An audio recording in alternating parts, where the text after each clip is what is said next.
Hi everyone, it's Sophie. I'm just doing a quick follow-up on my video that I did a couple of weeks ago about my Midori Traveller's notebooks. And a couple of people asked about a bit more of an in-depth look into the way I use the bullet journal system. So I'm still in my Spitfire field notes cover that was made by Ray. And what I'm going to do is I'll take this bit out, move that to the side, just so you can see the bullet journal. I'm using a handmade booklet that was made out of a sticker book, which I talked about last time, my lovely owls. Now there's bits of the bullet journal I use and there's bits that I don't. The main ones that I use are the index. And this needs updating, I realised earlier, because I haven't actually put March in there and we are now on the 5th of April. So I've started this on February the 26th, and it's now over a month since I've started using this side. Absolutely love this size still because it fits in everything.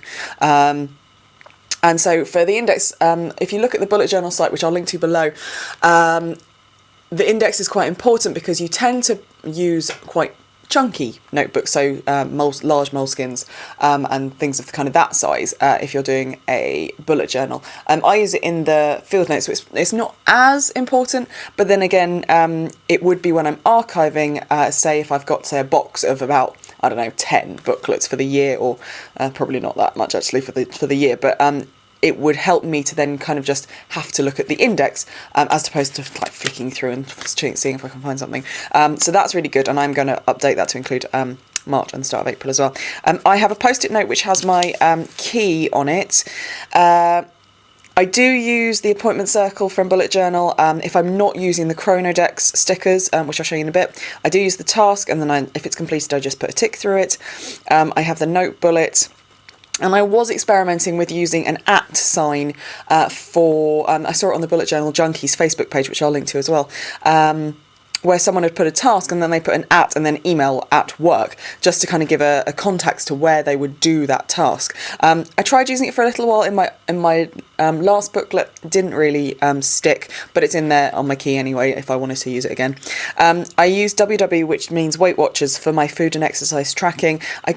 I've not tracked so much. I've actually cancelled my Weight Watchers subscription in the last month. It just wasn't working in the end. But every time I have maybe, say, a day when I eat a lot or I do a lot of exercise, then I do try and kind of track it so I can see reasons why I've put on weight or lost weight and things like that over a week. Spend tracking is a pound symbol. Pretty self-explanatory. It's usually if I'm spending cash. So my husband and I try and kind of give ourselves pocket money every week to spend on things like buying lunch at work and any kind of extra little bits that we might want. And that tends to be where I what I track, just so I can see, well, where did my £20 go? I use the star for important, which the guy, Ryder Carroll does, the guy who came up with the bullet journal, he uses that. I use the arrows to show something's been moved or not been used. I have a question mark, so if I want to think about something, or if I want to research something, it goes with a question mark. And then I added an extra one just for me, which is a triangle. I do have a couple of filofaxes which are kind of project-based, that live at home on my desk, or wherever they tend to be in the house, and if I get an idea, or if I think of something that I want to transfer to them that what doesn't go in kind of the ongoing list, like my stationary want list, then I put a triangle next to them, and then I tick it when it's been transferred to that particular list. As I said in my last video, I am using a kind of hybrid of Chronodex and the bullet system, depending on how busy I am. So for example, that was quite a busy day.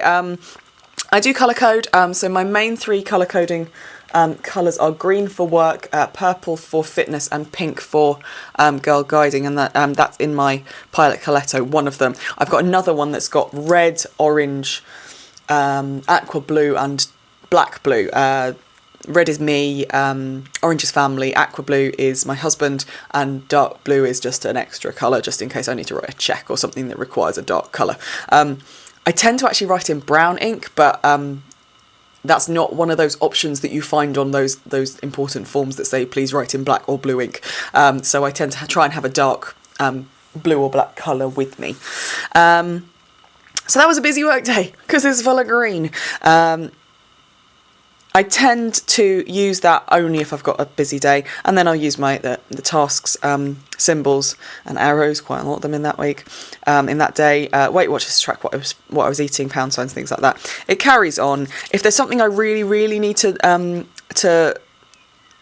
show out in my task list, I put it in the colour that it's related to. So, for example, I wanted to consider whether we get Easter eggs for the brownies in my unit, so I put that in the girl guiding colour, which is pink, and kind of thought about it, and we didn't end up doing it for the girls in the end, mainly because Easter is so late this year. We've actually just broken up from brownies, and it's 5th of April, and we don't see them again until the 29th. Easter is on the 20th of April, so it's quite a long time, so we decided not to do that. I have my lists. You can kind of part of the bullet journal fabulousness is that you can just kind of intersperse lists as you think about them. So I have my want list, so it's in my index, and I can flick to it to see maybe at the start of the month if I want to treat myself, or what was on my list and what do I want. So there's a couple of different things on there. Nothing that I actually want at the moment. There's a couple of other things that I should put on there that I've been looking at.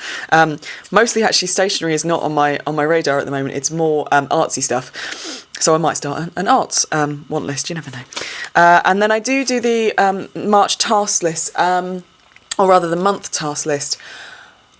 Part of the thing with bullet journal is when you get to a new month, you do a month spread, and one side of it is your month of like 1, 2, 3, 4, 5, 6, 7, 8, and each line is a day of the month, and then the other is your task list for the month. I don't do the March appointment list because I have beauty of the Traveller's Notebook. I have my month on 2 pages, separate booklet, so I don't really need to do that. But it's good to have a master task list of things that I want to get done that month that don't necessarily have to get done in a particular week or in a particular day. So that's that. I've shown this before. I use the off camera. Or I've copied the premise of the DIY fish task or checklist, and that's my routines and my goals as well. Also for making sure I actually set aside times to do specific things like meal planning and things like that. And then on the other side, I did for this week at least, I did the vertical kind of colour coding just to see how busy my week was. It was quite a busy week. I also try and do a week plan, which lists the exercise that I want to do and what day, and then the meal planning as well. Week to do, so things that have to happen this week, which then get transferred on to each day as I write it. And then this is stolen from the Organised Mum Filofax inserts that I used to use when I was in my personal size, which is the next week thing, and it just allows me to see, right, I've got this coming up, it's got to be on my radar, do I need to do anything for it this week, that kind of thing. Then just carrying on, I added in a countdown to our US trip. We're now at, I think I'm just over 80 days. My Chronodex bullet tends to go on a day, but if it doesn't, then I just carry on where it finishes. Again, colour coding, using my this kind of insert tip-in thing changes every week as I kind of work with this system. So this one I had a double page tip in that went for my weekly, and then my weekly plan didn't go on a page, it went on the tip in as well, and then I had a blank page there, which actually slightly annoys me. So the next week I changed it. So again, Chronodex. I didn't have any appointments, therefore I didn't use a Chronodex on that Friday. If it's someone's birthday, then I'll put a little balloon and put their name. That's just a small reminder. I will more than likely have sent them a birthday card, particularly if they're family. That's my brother-in-law. But it also reminds me that I need to text them or ring them or Facebook message them just to kind of go, happy birthday. I will use a star if it's important. So we're taking the brownies to London in 3 weeks' time. So I needed to think about what we were going to do with them and then tell the parents. So it was really important that I got that done that day. And then, again, another day that didn't have any particular thing, so I didn't put Chronodex in. I tend not to leave blank space, but because that was a Sunday and the end of the week and I needed to do my weekly page, I kept that blank. I don't tend to leave blank space because I think it's a waste. I make all my pages, and actually the more white space I leave, the more books I have to make. So it's pure laziness that I don't leave white space. With this, I actually only tipped in a page rather than a double page spread. So I experimented with a weekly plan on one side and then doing the double page weekly thing here. These were days, we're outside of term time at Oxford, so there's less appointments and less meetings and less students to see. So I tend to not use Chronodex as much outside of term time, so we're in Easter vacation at the moment. There wasn't anything very specific. Obviously, like, if a day doesn't have very many tasks, or I know I'm going to be busy because I'm out of the office, I don't have very many tasks, I won't have any tasks, so the next day I'll just start the next day. These have been 2 very busy weeks. If I don't have anything to do at the weekend, I just won't write it in either. So you'll notice that this goes from Friday to Monday. And that's just the way it is. Sometimes I just don't want to look at my planner at the weekend, and I don't have to if I don't have anything specific planned. So there you go. So again, Tuesday I only had one thing. Didn't need a Chronodex. I didn't really need one on this day either because I was working at home, and then I had brownies, and then on Wednesday I was sick, so nothing happened. So then we move on to April. I've got my master task list, and I've got a couple of things ticked off already, which is nice. And then this month I've actually done the same thing. So my task list on one side, I've got my routines and DIY fish set up this way, and then my week, this is actually a 9-day week. Because I was sick, I missed the first couple of days of April and pretty much the entire week, so I didn't actually start it until the Friday. Usually what I do is a Monday to Sunday, so I went, well, I'll just tag on Friday, Saturday and Sunday to the next week, and this can be my kind of extra week, so the columns are thinner, but that's why I absolutely love making my own inserts, because you have that flexibility. You don't have to stick to a pre-assigned grid or something that then is empty if you don't fill it. I absolutely hate blank space when it's not appropriate. So that's that. And then I have my weekly task list, which is actually my 10-day task list, and that was Friday. Today is Saturday. I didn't fill in something because I've been doing a brownie event all day, and I left the house at quarter to 8 this morning, so I didn't really need a task list because I knew where I was all day, and now I'm going to sit and watch TV that I haven't watched this week and all sorts of different things. So that's my my bullet journal system. I love it because it's so flexible and because I change it to suit my needs. It might not work for everyone. I hope it's given you some ideas of how you might change things up if yours isn't working quite so well.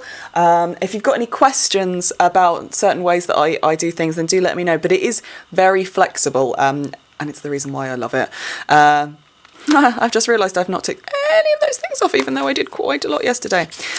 These books that I make, because I make them, they don't have that many pages in them. I'm testing out. I actually got some Bandit Apple Pee-wee size books sent over to me as part of a sample offer that they've got at the moment. So I'm gonna, once this is done, I will go into that, and I've got a gridded one which I'm really looking forward to using because it's apparently fountain pen friendly.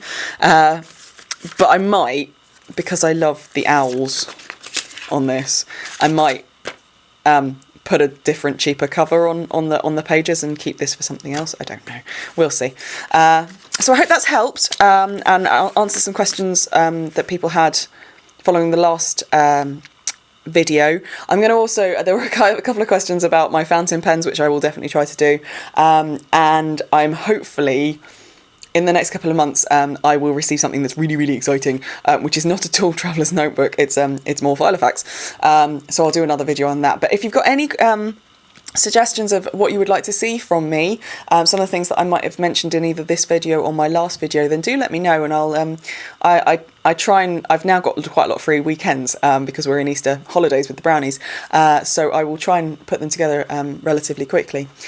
So thanks very much for watching. Obviously if you do have any questions, let me know, and thanks, bye.